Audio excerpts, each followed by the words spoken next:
आज की मजलिस जो है वो कोशिश है कि हम पाँचवें इमाम मोहम्मद बाक़िर अलैहिस्सलाम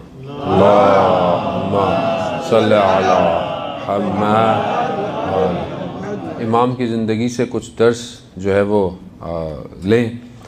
इमाम का नाम मोहम्मद और रसूल खुदा की हदीस भी है कि उन्होंने फ़रमाया कि मेरी औलाद में से जो शख्स उसका नाम मेरे जैसा होगा, और वो इल्म यानी बाक़िर के मायने इल्म को शकाफ़ करना यानी स्प्लिटर करना, यानी इल्म जो है वो उसको निकालना ज़मीन से।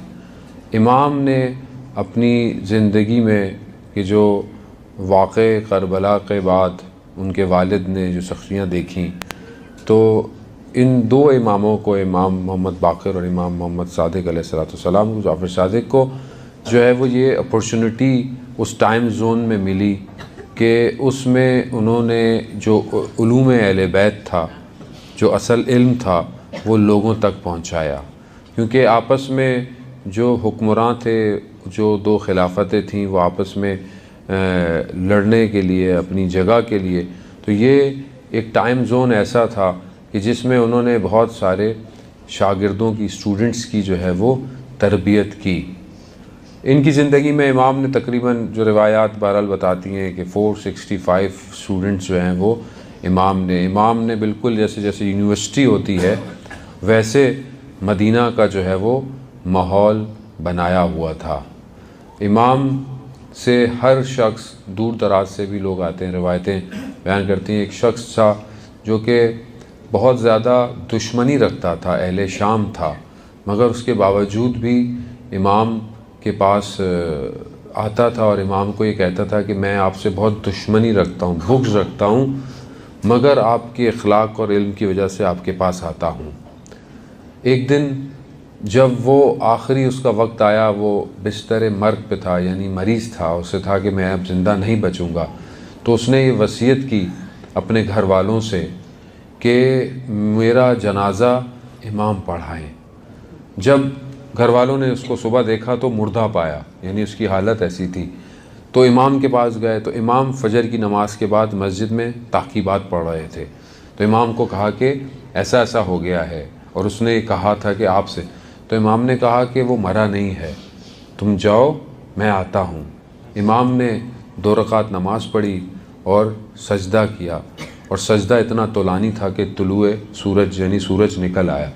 फिर इमाम उसके पास गए और इमाम ने उसे आवाज़ दी तो वो उठ गया, और फिर इमाम ने उसे कहा कि इसको ये खिलाओ, और जब उसकी तबीयत ठीक हो गई तो वो इमाम की खिदमत में आया और कहा कि मैं गवाही देता हूँ कि आप ही अल्लाह के हकीकी इमाम हैं। यानी अपने इल्म और अपने अखलाक के ज़रिए से अपने दुश्मनों को भी अपनी तरफ खींचा। क्या ये क्वालिटी हमारे अंदर है? क्या ये चीज़ हम अपने अंदर पाते हैं? क्या हम लोगों को अपनी तरफ अट्रैक्ट करते हैं या रिपेल करते हैं? हमारे यहाँ तो बाज़ औक़ात होता है कि हम अपने ही लोगों को भगा देते हैं कि ज़रा सा हमें पता चले कि इसका नज़रिया, इसका अक़ीदा कुछ और है, हम कहते हैं खुदा हाफ़िज़। नहीं, इंसान देखें, इंसान के अंदर इतनी जज़्बाबियत, इतनी अट्रैक्शन होनी चाहिए कि वो लोगों को अपनी तरफ खींचे, और उसमें सबसे इम्पॉर्टेंट इंसान का अपना इल्म है।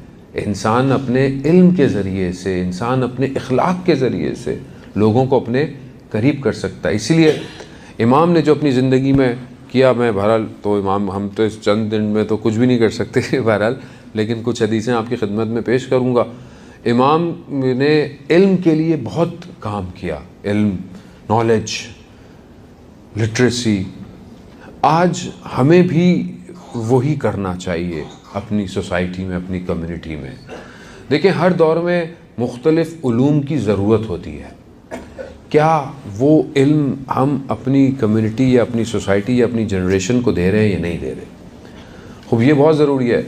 इमाम की हदीस है, इमाम कहते हैं अल कमाल व फिल कमाल, यानी कमाल, जो परफेक्शन, जा आप इसको फ्रेंच में परफेक्शंस कहेंगे, थोड़ा सा आगे पीछे करके ही इंग्लिश और फ्रेंच है, जो परफेक्शन है, टोटल परफेक्शन, जैसे टोटल परफेक्शन जिसे आप कहें, वो क्या है? तफ़क्कुह फ़िद्दीन, दीन में फ़िक्र करना, दीन को अंडरस्टैंड करना, ये बेहतरीन परफेक्शन है। यानी इससे परफेक्शन नहीं है कोई। इमाम कह रहे हैं कि अगर हम चाहते हैं कि टोटल परफेक्शन हो तो दीन में, दीन के बारे में सोचना, दीन को हासिल करना, दीन की नॉलेज लेना, चाहे आप अहकाम हो, चाहे अकायद हो, चाहे अखलाक हो, ये सब दीन का तवक्को है। मिसाल के तौर पर रमज़ान शुरू हुआ है तो हमें रोज़े के मसाइल आने चाहिए। नहीं आने चाहिए तो आपके पास उलमा मौजूद हैं यहाँ माशाअल्लाह, नमाज में होते हैं, आप इनसे पूछें। खूब हर इंसान भूल जाता है, इसमें शर्म की कोई बात ही नहीं है। मुझे भी कई चीज़ें याद ही नहीं है, क्योंकि हर इंसान का अपना एक मेमोरी होती है, कितना उसको हिफ्स करेगा। खूब आप अगर शर्माएंगे, मौलाना से नहीं पूछेंगे तो आप गलत करेंगे। आप गलत करेंगे तो चीज़ एक्सेप्ट नहीं है खुदा की बारगाह में, तो आप शर्माएं नहीं। और ख़ास तौर पे सवाल पूछते वक्त तो शर्माना नहीं चाहिए इंसान। देखिए, सवाल पूछने की भी शराइत हैं कि जो मैं इंशाल्लाह फिर कभी मौका मिला तो बताऊंगा। लेकिन अगर आपको नहीं आता है, और अभी तो आपके पास देखें इंटरनेट है, ऑनलाइन एप्लीकेशंस हैं, वेबसाइट्स हैं, sistani.org, जो भी आप जिस मर्जे को फॉलो करते हैं, आप एक क्लिक करके थोड़ी सी जहमत कर लें। कोई चंद चीज़ें तो हैं जो रोज़े को बातिल करती हैं, वो थोड़ा सा इंसान दोबारा देख ले। कुछ चीज़ें इंसान के ट्रैवलिंग में, इंसान का रोज़ा कब सुबह निकले, कैसा हो, कोई इसमें बुरी बात नहीं है, ठीक है। ये तफक्कुफ़ दीन है, या वज़ू के मसाइल हैं, या मसलन इंसान बाज़ औक़ात शर्मा। देखें, पहले ज़माने में होता था कि किसी को मैसेज नहीं पहुंचा और उसने अमल किया, उसकी नॉलेज के हिसाब से हिसाब किताब होगा। अभी सब ऑनलाइन है। अभी आप बोलेंगे जी मुझे नहीं पता था, तो अभी ये मेरा लॉस है। अभी एवरीथिंग इज़ एवरीवेयर। अभी आपके पास आप सब कुछ है, यूट्यूब है, फेसबुक है, ट्विटर है, हर चीज़ है आपके पास। अभी आप जब हर चीज़ देख सकते हैं तो आप दीन में कितना तफक्को करते हैं, दीन के लिए कितनी जुस्तजू करते हैं। फ्रेंच में हर चीज़ में मौजूद है, हर चीज़ मौजूद है। खूब आप कोशिश करें। ये इमाम कह रहे हैं कि ये टोटल परफेक्शन है, ये दीन में तफक्को करना, दीन के लिए। दूसरी चीज़ जो इमाम ने 3 चीज़ें बताई हैं जो टोटल परफेक्शन है। वो क्या है? एक तफक्को दीन, और दूसरा पेशेंस, बुर्दबारी, यानी मुसीबतों पर बर्दाश्त करना, यानी पेशेंस है, पेशेंस इख्तियार करना। खूब ये बेस्ट एक चीज़ है। और ये बेस्ट पेशेंस कब होती है? मुसीबत, बीमारी, मुश्किल, कोई मर गया, किसी का लॉस हो गया आपका फैमिली में, मुसीबत है, इस पर इंसान सब्र करे। ये सब्र करना इमाम कह रहे हैं कि ये बेहतरीन चीज़ों में से एक बेहतरीन है। और उसके बाद इमाम आगे बढ़ते हैं कि जो आखिरी तीसरी चीज़ जो है वो क्या है? अपनी ज़िंदगी, अपनी लाइफ का जो है वो इकोनॉमिक्स, यानी फ्रेंच में उसको मेजर सब्सटेंस, यानी अपना मेजर करना आपकी ज़िंदगी का जो लाइफ स्टाइल है उसको इकोनॉमिकली, उसको माइशत के तौर पर उसको बेहतर करना। खूब ये बहुत ज़रूरी चीज़ें हैं अज़ीज़ान मोहतरम। खूब ये जब इमाम फरमा रहे हैं तो यकीनन इमाम हमें मुतवज्जा करना चाह रहे हैं कि हम इस तरफ आएँ। अब इल्म हासिल करना, इल्म वो ख़ज़ाने हैं कि जिसका असल इल्म, ख़ुद अहले बैत कहते हैं कि असल इल्म हमारे पास है हर चीज़ का।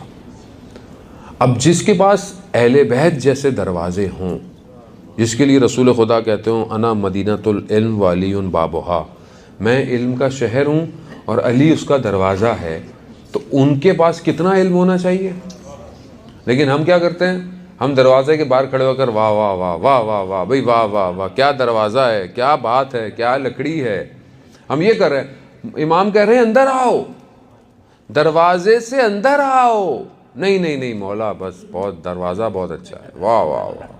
अज़्ज़ाने मोहतरम, यानी अली के मानने वालों का इल्म कितना होना चाहिए दुनिया में। हम बस हदीस सुनते हैं, वाह वाह करते हैं, अंदर जा ही नहीं रहे। रसूल खुदा कह रहे हैं अना मदीनतुल इल्म, मैं इल्म का शहर हूँ, आओ, मगर अली के पास से आओ,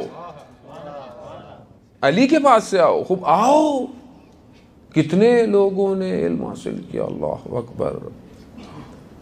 आप वो अल्लामा अमीनी के जिन्होंने अल-गदीर लिखी कि जो मौलाए कायनात के फ़ज़ाइल, शेर, हर चीज़ जो थी उसको जमा किया किताब के अंदर, वो इल्म कैसा इल्म था और कहाँ से इल्म सीखा। हर रोज़ ज़ियारत जामे कबीरा पढ़ते थे मौला के हरम में खड़े होकर। एक दिन एक उनको किताब चाहिए थी जो उनको मिल ही नहीं रही थी। बड़ी दुआएं करते थे किताब मिल जाए, किस तरीके से मिल जाए। अब वो हर रोज़ जाएं, मगर ऐसे में देखा कि एक कोई अरब जो कि गांव का आया, उसने दुआ मांगी। और दुआ कैसे मांग रहा है, अगर मेरी ये दुआ पूरी नहीं हुई तो मैं ये और वो। सोचा ये कौन सा तरीका है ये मौला से मांगने का, अपने दिल में सोचा। दूसरे दिन वो आया, कहते हैं बहुत शुक्रिया मौला, मेरी दुआ पूरी हो गई। कहने लगे मौला मैं इतने अदब से इतना काम हो, ये आया इसको दे दिया। अब बहरहाल ये चले गए। तो अब इनके ख्वाब में बहरहाल आया कि देखो वो जितनी मारिफत रखता था जो था हमने उसे अता कर दिया, तुम्हारी मारिफत, तुम्हारा मकाम कुछ और है अभी नहीं। अब लेकिन ये हुआ जब देखा तो दरवाज़ा खटखटाया किसी ने, तो खातून एक किताब लेके खड़ी हुई। कहा कि ये हम अपना घर साफ़ कर रहे थे तो ये किताब हमें कहीं से मिल गई। वो किताब वाहिद थी जिसके 1-2 नुस्खे थे पूरी दुनिया के अंदर, तो वो चीज़ भी मिल गई। लेकिन आप इल्म क्या लिया। वो मशहूर वाक़या जो उनके बेटे ने नकल किया अल्लामा अमीनी का, मैं आपको बता रहा हूँ। यानी इल्म का दरवाज़ा यही है, हम एंटर नहीं हो रहे। अगर हम एंटर हों और सारा इल्म यहाँ से मिलता है, यानी दुनिया का कोई ऐसा इल्म नहीं है कि आप बोलें कि आप देखें ना खुदा का निज़ाम कैसा है, खुदा ने कितनी अपोजिट चीज़ों को जमा किया हुआ है। मिसाल के तौर पर आप देखें ना जो बर्निंग मटीरियल है वो कौन सा है। अगर कहीं आग लगी और उसको आग को आप मज़ीद बर्न देना चाहते हैं तो क्या यूज़ करेंगे, ऑक्सीजन। ऑक्सीजन जितनी मिलती है आग फायर उतनी बढ़ती चली जाती है, हवा जितनी उसको मिलती है फायर बढ़ती है, ठीक है। दूसरा जो ब्लास्ट मटेरियल है, जो एयर स्पेसशिप जो ऊपर जाती हैं उनके अंदर यूज़ होता है, जो रॉकेट्स के अंदर यूज़ होता है, वो हाइड्रोजन है। हाइड्रोजन ब्लास्ट मारता है और एक एक जगह ब्लास्ट मारता है और उनका वो अलग अलग होता है। आपने रॉकेट देखा, वो अलग अलग होता जाता है, उसका एक इंजन वो तेज़ी से परवाज़ करता है। क्यों? ब्लास्ट करता है, तेज़ी से फेंकता है। यानी एक ब्लास्ट करने के लिए और एक उसको हवा देने के लिए, दो मटेरियल, दोनों, एक आग लगाने का है और एक आग को हवा देने का है। खुदा ने क्या किया, इन दोनों को जोड़कर एक ऐसा लिक्विड बनाया जो आग बुझाता है। क्या है? वाटर। वाटर क्या है? H2O, 2 ब्लास्ट, एक आग भड़काने वाला, दोनों को जमा किया, पानी बना दिया। खूब ये इल्म सब अल्लाह का है, अल्लाह का है। हमने कोई इल्म बनाया नहीं है। फिजिक्स, केमिस्ट्री, साइंस, मेटाफिजिक्स, ये सब हमने कोई बनाया नहीं है। हमने इन्हीं मॉलिक्यूलों को एक्सट्रैक्ट किया है खाली। हम इन्हीं चीज़ों को देख रहे हैं। हमने बायोलॉजी, बॉडी के अंदर कोई इल्म बनाया नहीं, हम तो बस देख रहे हैं कि अच्छा ये ऐसे होता है, ये वैसे होता है, ये ऐसे। ये सारे उलूम थे जो रसूल खुदा कितनी चीज़ें हमें बता के चले गए। आज साइंस से कहती है कि बॉडी अगर ख़राब हो, बॉडी में ये प्रॉब्लम हो, तो दुनिया कहती है कि 8 घंटे 10 घंटे बॉडी को बगैर खाए पिए रखो, बॉडी ठीक हो जाएगी। ये रसूल खुदा 14 साल पहले कर गए और आज साइंस प्रूफ करती है। आज एक बहुत बड़े गालिबन जापनीस स्कॉलर था, उसने मुख्तलिफ बीमारियों का उसको प्राइज़ दिया गया, उसको नोबल, उसको क्या बोल के आपने कुछ प्राइज़ निकाला है? उसने बोला नहीं, मैंने दवाई नहीं निकाली है, मैंने क्योर प्रिकॉशन निकाली है। क्या कि अगर इंसान अपनी बॉडी को इतने घंटे तक बग़ैर फूड, बग़ैर इसके रखे तो वो कई बीमारियों, उसको कैंसर, इस तरह की चीज़ें उसके ऊपर आने से रुक जाती हैं। तो कहा कितने दिन कम से कम इंसान अपनी बॉडी को ऐसे रखे। कहा कि 25 to 30 डेज़ इंसान अगर साल में अपने बदन को ऐसा रखे तो वो कई बीमारियों से बच सकता है। खूब ये आज साइंस एक्सट्रैक्ट कर रही है, खूब कर रही है, लेकिन रसूल खुदा ने यानी हमने कोई इल्म बनाया नहीं है। न्यूटन ने कोई नई चीज़ नहीं एक्सट्रैक्ट की है। अगर आइंस्टाइन ने कुछ किया है तो नया नहीं किया है। किसी ने सेब गिरने को देखा तो बोला ग्रेविटी है, किसी ने इसको देखा तो ये सब है, हम सिर्फ निकाल रहे हैं बस। लेकिन हम जो अहले बैत के मानने वाले हैं, हम कितना निकाल रहे हैं? तो सवाल यहाँ है कि हमारा रोल इस दुनिया के इल्म में कितना है, क्या है? ऐसा नहीं कि हम लोग नहीं कर रहे होंगे, कर रहे हैं, हमारे लोग कोशिश कर रहे हैं, बहुत सारे मुल्क में कोशिश हुआ जा रहा है, लेकिन हमें और आगे जाना है। लेकिन अगर हम मुत्तसिल हो जाएं, तवस्सुल पैदा करें अहले बैत से, तो आप यकीन करें हमारे लिए बहुत सारे इल्म के दरवाजे खुल जाएंगे। कैसे खुल जाएंगे? ये वो रिवायत है, और इमाम बाकर अलैहिस्सलाम से रिवायत, अल्लाहुम्मा सल्ली अला इमाम से ख़ास तौर पे जो रिवायात हैं आखिरी ज़माने के लिए और आखिरी इमाम के सहाबा के लिए, वो ज़्यादा रिवायात इमाम बाकर से अच्छी खासी रिवायात हैं। रिवायत जो है कि जब इमाम ज़माना तशरीफ़ लाएंगे तो जो 2 हरूफ, 2 वर्ड्स, इंसान आज जितना भी इंसान तरक्की कर ले उसको 2 वर्ड्स आते हैं, जितना भी कर ले, स्पेस पे चला जाए, मार्स पे जा रहा है, सब कर रहा है, ये सिर्फ 2 वर्ड्स हैं। जब इमाम आएंगे तो 25 वर्ड्स तक इंसान का जहन सीख जाएगा।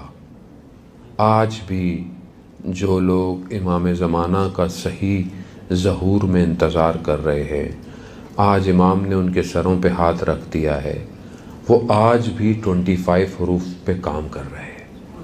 आज भी ऐसा नहीं है। आप अपने आप को इमाम से कनेक्ट तो करें, फिर देखें क्या होता है। फिर देखें दुनिया सिर्फ देखती रह जाएगी आपको, और time and space can not control you. आप परवाज कर जाएंगे दुनिया में भी और आखिरत। अज़ीज़ान मोहतरम, ये है अहले बैत। हम लॉस्ट हो गए हैं, हमने दरवाज़ा खटखटाया नहीं, ये दर है। सदरुल मुत्तालिहीन मुल्ला सदरा, द बेस्ट फिलोसोफर। अभी जितना फ़लसफ़ा है सब मुल्ला सदरा के उस पर है जो उसने दिया है, सब। वो 70 किलोमीटर कुम से दूर रहता था, उसको वहाँ पे हुकूमत ने उसे कैद किया हुआ था, यानी दर बदर वतन से दूर। उसको जब रात को कोई मुश्किल होती थी फ़िलोसफिकल, वो खच्चर पे, घोड़े पे या गधे पे बैठकर 70 किलोमीटर आता था बेमासूमा कुम के हरम, और मासूमा के हरम के अंदर जरी के पास आकर अपना वो फिलोसफिकल आंसर लेके जाता था, यानी दे हैव एवरीथिंग। और यही तो कमाल है। आज हम तफसीरुल मीज़ान जो पढ़ते हैं, अल्लामा तबातबाई, द बेस्ट तफसीर वी हैव। अगर ये ना होती तो हमारे पास तफसीर अच्छी कोई नहीं थी इस दौर। अभी आयतुल्ला जवादी आमली लिख रहे हैं तस्नीम, जो कि इससे इंशाल्लाह बड़ी क्योंकि होगी और वो, लेकिन तफसीरुल मीज़ान अभी तक लोग उसको दर्द नहीं कर पाए। शहीद मुतहरी से पूछा कि आपके और भी तो टीचर हैं, आप अल्लामा तबातबाई से क्यों इतनी मोहब्बत करते हैं? कहा विलायत अहले बैत की वजह से। कहा क्यों? कहा रमज़ान में जब अफ्तार होती है तो अल्लामा तबातबाई बीबी मासूमा की जरी को चूम के रोज़ा खोलते हैं। ये देनोस कि यहाँ से इल्म आ रहा है। खूब हम अज़ीज़ान मोहतरम, मैं बस आपकी खिदमत में हदीस बयान करूँ आखिरी ज़माने के लिए। 5वें इमाम फरमाते हैं कि ये दौर ऐसा होगा कि जो सही तरह जो लोग इमाम का इंतज़ार कर रहे होंगे, उनकी ही वजह से परवरदिगार दुनिया में अजाब नहीं भेजेगा दूसरे लोगों पर, और ये ऐसे होंगे जैसे कबूतर अपने आशियानों की तरफ जाते हैं, ये उसी तरह वक्त के इमाम की तरफ जाएंगे। और बेस्ट पार्ट उस हदीस का ये था कि इमाम बाकर कहते हैं कि मैं भी काश उस दौर में होता तो मैं आखिरी ज़माने पर अपनी जान फिदा करता। कितना बेस्ट पीरियड हमें मिला है अज़ीज़ान मोहतरम।